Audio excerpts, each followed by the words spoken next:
प्रखंड के मेनका बिशनपुर पंचायत में स्कूल में स्वामी विवेकानंद स्वास्थ्य सेवा यात्रा के द्वारा निःशुल्क चिकित्सा शिविर जागरूकता लगाए हैं और अभी तक कितने पेशेंट को देखे हैं इस गांव में वो बताएं। नमस्कार सभी को, मेरा नाम डॉक्टर ऋतु प्रिया हुआ।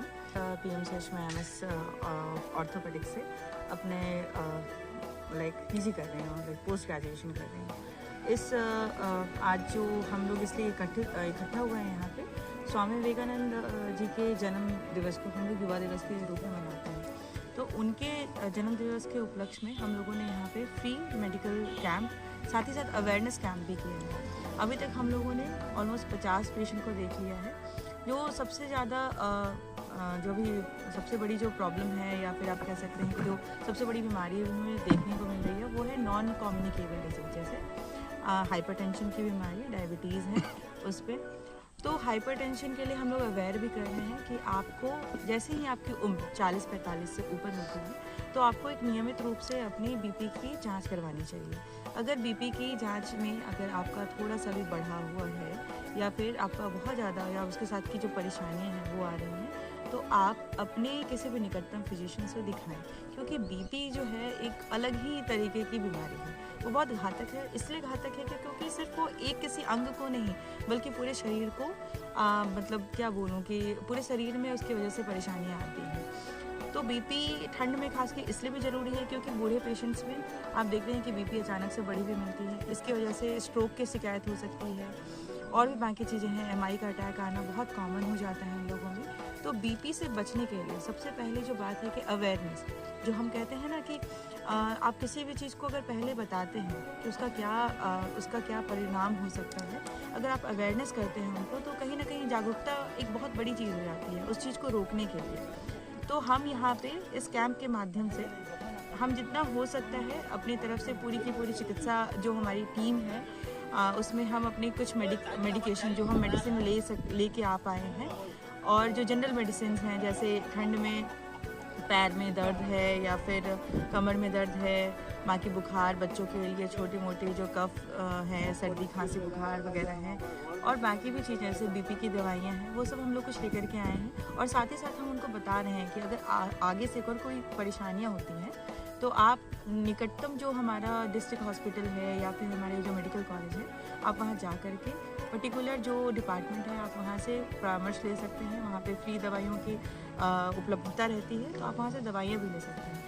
देखा गया कि इस ठंड के मौसम में मतलब कि कैसे बचना चाहिए, तरह तरह की बीमारियां मतलब कि उत्पन्न होती है इस ठंड के मौसम में, तो कैसे सावधानियां रखना चाहिए? सबसे पहले तो आपको ठंड से बचना है। ठंड से बचने का जो सबसे पहला है कि अपने आप को गर्म रखें, गर्म कपड़े पहनें, अपने कान को, अपने पूरे शरीर को ढक करके रखें, जिससे आप ठंड से बच सकते हैं। खास करके छोटे बच्चों में और बूढ़े लोगों में ये देखा गया है कि उनको ठंड से ज़्यादा परेशानी होती है।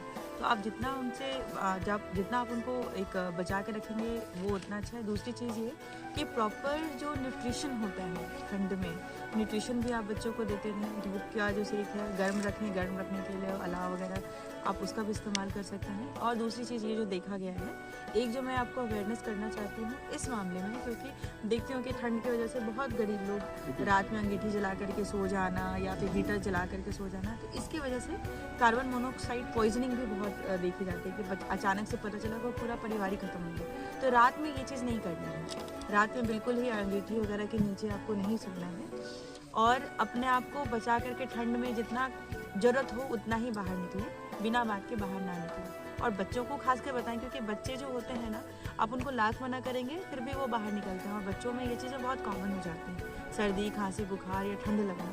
तो बच्चों को भी बचा के रखें। खास कर देखेंगे कि देश में डायबिटीज ज़्यादा बढ़ रहा है। हाँ, डायबिटीज़ एक लाइफस्टाइल डिसऑर्डर है। अगर हम अपने आप को, पुराने लोगों को देख लें और अपने लोगों को देख लें, तो दो तीन चीज़ें आपको बहुत कॉमन दिखेंगी।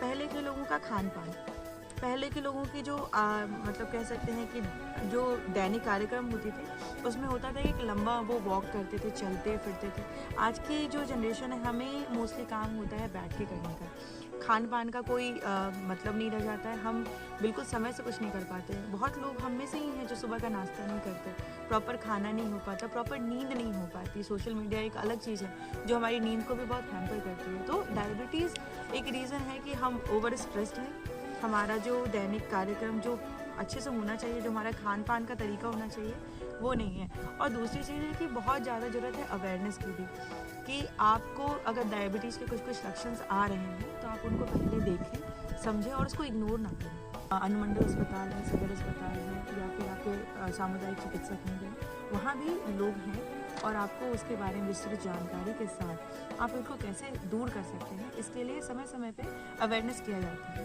तो आप उस सब चीज़ों से बहुत ज़्यादा लाभान्वित हो सकते हैं। मेरा नाम डॉक्टर ऋतु है, डॉक्टर ऋतु प्रिया। मैं वर्तमान में MS ऑर्थोपेडिक्स कर रही हूँ, मैं फाइनल ईयर की छात्रा हूँ। मेरी पोस्ट ग्रेजुएशन चल रही है PMC पटना मेडिकल कॉलेज से। मैं यहाँ पे अपने लोगों के बीच में स्वास्थ्य सेवा के साथ साथ उनको अवेयरनेस करने के लिए हूँ। मेरी पूरी टीम है जो श्री कृष्ण चिकित्सा महाविद्यालय से, ये सारे डॉक्टर्स हैं और इन लोगों का भरपूर सहयोग है। हम लोग सबको ही मिल करके इस युवा दिवस के रूप में इस गांव में हम अपनी तरफ से जितना हम कंट्रीब्यूशन दे सकते हैं स्वास्थ्य संबंधित काम करेंगे।